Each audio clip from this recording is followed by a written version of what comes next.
ചിന്തകളിലേക്ക് ഏവരെയും സ്നേഹപൂർവ്വം സ്വാഗതം ചെയ്യുകയാണ്.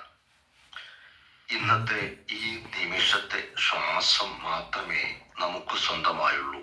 ആ ശ്വാസം നമ്മിൽ നിന്ന് വഴുതി മാറിപ്പോകുന്നതിന് മുമ്പ് ബാക്കിയുള്ള ജീവിതം സന്തോഷത്തോടെ ജീവിച്ചു തീർക്കുക. കൂടെയുള്ളവരുടെ സന്തോഷത്തിൽ നിറങ്ങൾ വാരി വിതറാൻ കഴിഞ്ഞില്ലെങ്കിലും അവരുടെ ജീവിതത്തിൽ കാർമേഘങ്ങളാൽ കരിമഷിപ്പെടുത്താതിരിക്കുക.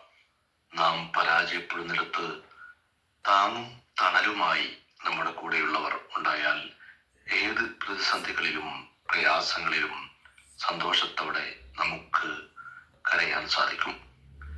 പറയാതെ തന്നെ കേൾക്കുകയും കേൾക്കാതെ തന്നെ കാണുകയും കാണാതെ തന്നെ മനസ്സിലാക്കുകയും ചെയ്യുന്നവരാണ് യഥാർത്ഥ സ്നേഹിതർ.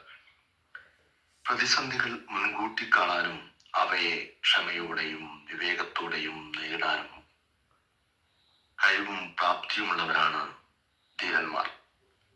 പ്രഭാത ചിന്തകൾ നാളെ മറ്റൊരു വിഷയവുമായി നിങ്ങളോടൊപ്പം.